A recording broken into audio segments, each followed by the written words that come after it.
Hey, Senator Jaiz here, also known as Aben Crawford.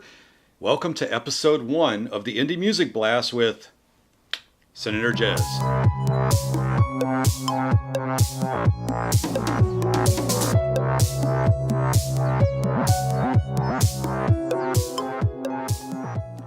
Hey, so what is this Indie Music Blast all about? Well, back in the day, I used to do a podcast for Pod Show that Pod Show became Mevio.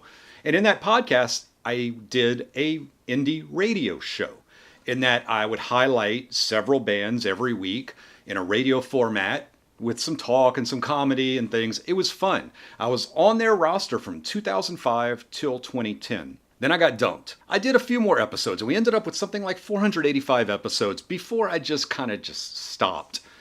There are a lot of reasons why I stopped, and a lot of those reasons are things we're going to talk about in the second portion of these shows. But in the first portion of these shows, I want to get back to highlighting great indie musicians. And when I say indie musicians, I'm not talking about the mainstream indie musicians, sort of like Grimes or something like that. I love Grimes. I'm talking about, though, those of us that are down in the dirt. Those of us that are playing for 3 people one night, maybe 20 people the next, and every now and then play to a big audience. We're out there grinding, we're out there releasing, and we're under the radar. Some of the best music you're ever going to hear is coming from this scene, the indie music scene, the DIY scene, and that's what I'm going to be highlighting. So let's get to our first ever indie highlight right now. Petridisch. Let's talk about Petridisch. No, not the little culture Petri dishes. No, I'm talking about the artist Petridisch, also known as Thor. Petridisch is an avant-garde composer, and I've heard him talk about John Cage enough to think that he is a disciple of John Cage. He makes epic soundscapes, sci-fi sounding soundscapes, dissonant soundscapes. Now, I know Petridisch personally, as he came to my workshop last year at Moogfest, and we hit it off really quick. He's an interesting fellow. At Moogfest, he carried around his backpack, he carried his laptop and a MIDI controller, and he would just drop down, get on the ground, set up on a ledge somewhere, and he started putting on drop-in concerts at Moogfest. It's pretty awesome. There's video of that out there on the web, and it's really cool stuff. So Thor is a very passionate musician. I have to say that. So the release we're talking about isn't new. It's from last year. It's from August 22nd last year. And it's called 358, which evidently is the catalog number, 358. And it's a 9-track soundscape, very sci-fi sounding soundscape. There are some beautiful passages in it. There are some dissonant passages in it. There's some downright spooky passages in it. You can definitely hear Thor's Petridisch's influences in this. And on top of that, Petridisch is a master of the Vocaloid. Now, the Vocaloid is a vocal synthesizer, a speech synthesizer. And he uses that to put the vocals into his songs. Don't quote me on this, but I think the Vocaloid is made by Yamaha. And he uses this to such great effect that it takes his music to a whole nother level. All 9 tracks I love, from the pleasant to the dissonant, everything in between. Standout track for me is 7, because track 7, and they're all just 1, 2, 3, 4, 5, 6, 7, 8, 9. No titles, just numbers. 7 is spooky, and it's haunting, and it's a little scary. And I like that. You would think by the way that I've described this already, I might be talking like 358 is an ambient album. And in some ways, it is an ambient album. Most soundscapes do fall under the ambient banner. But if you listen to Brian Eno when he talks about ambient, he talks about it as being a music that can be as easily ignored as it can be listened to actively. Meaning you can pay attention to the music, or it can just be background. It doesn't matter. This is not ambient in that vein. This requires you to listen. This draws your attention in, and you pay attention to it. After a couple of listenings, it can become background to your life. But there's so much nuance in this release that it's a very challenging listen, but it's a very rewarding listen. Challenging, but rewarding. Thor and I have actually worked together on a project this year.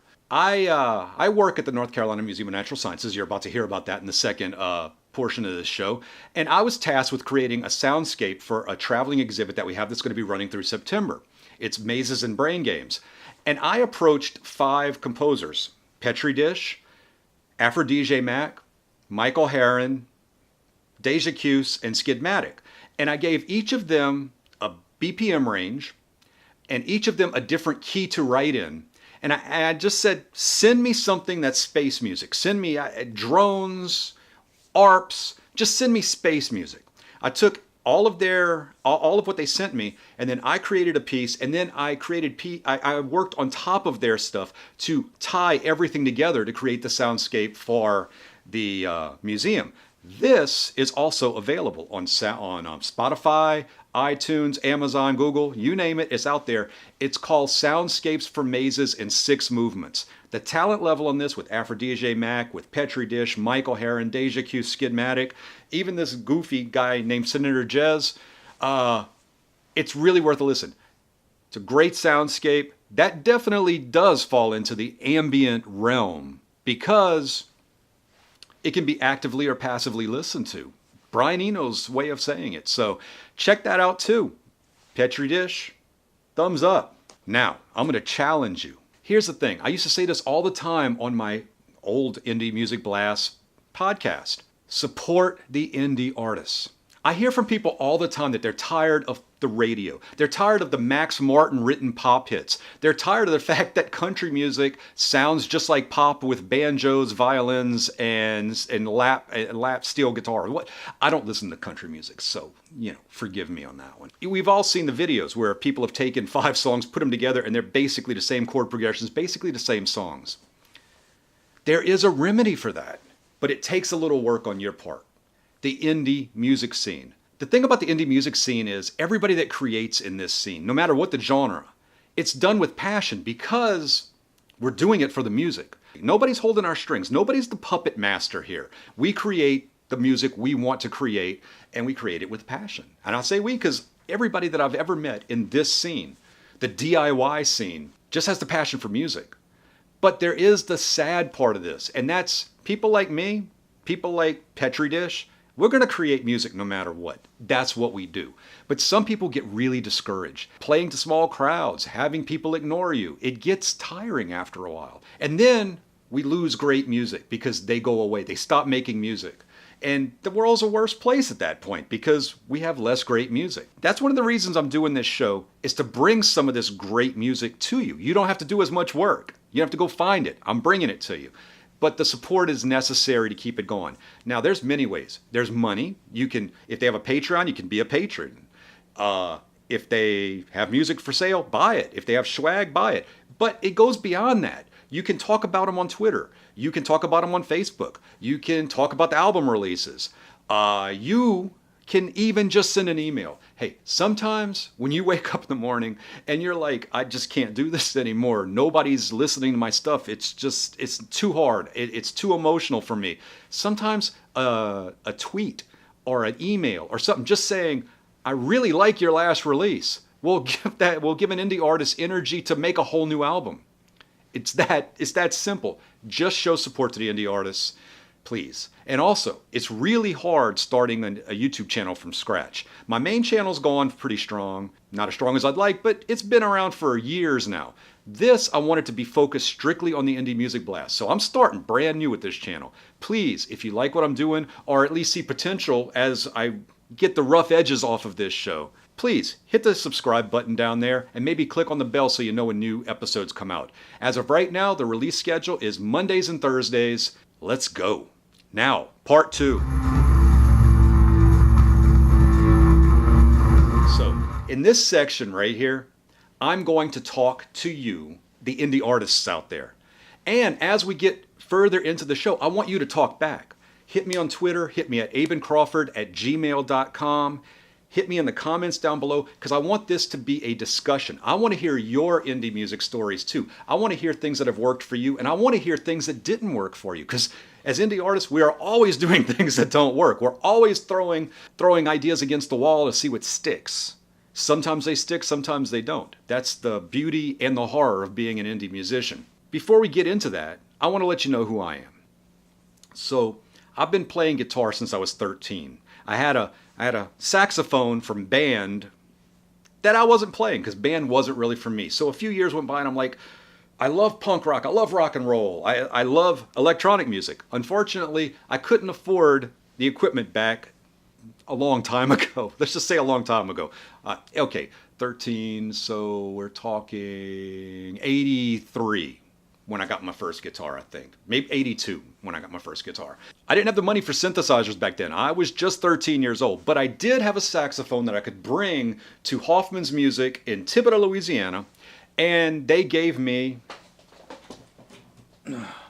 this guitar right here that I still play. Paint job is mine. It would look like a normal guitar when I got it. An old Feinen. That's a guitar that was produced in Japan for 2 years and then disappeared. It's actually a pretty damn good guitar. But they gave me that guitar and I started playing loud on an acoustic until I could get my electric. But that was the beginning of my music.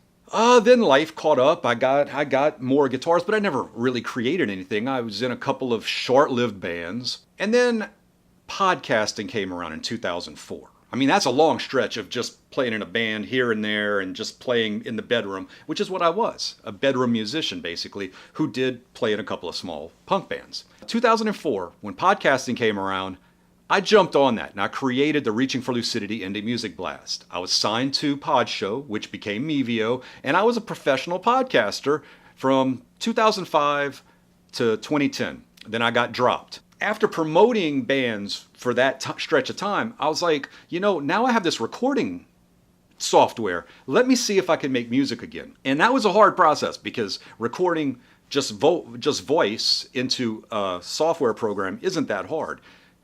Recording music, that's a whole different thing. But I eventually did it as Senator Jaiz, hence the name. I have 3 gigs right now.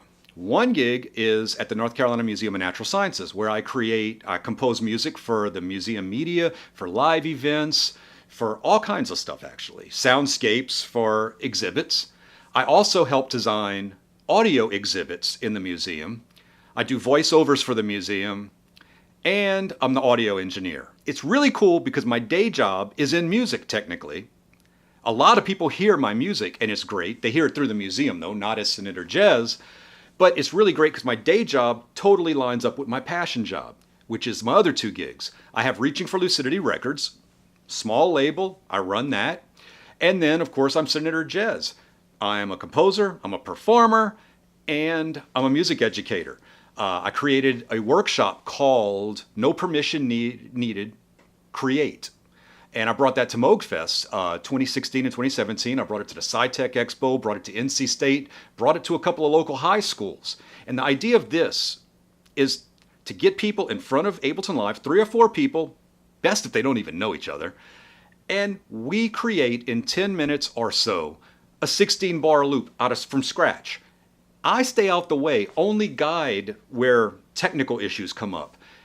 The whole idea of that workshop is to get people to realize you can make stuff. You don't need permission to create. Just get out there and create. That's a passion of mine. So that is sort of what I'm doing. Music education, composing, performing.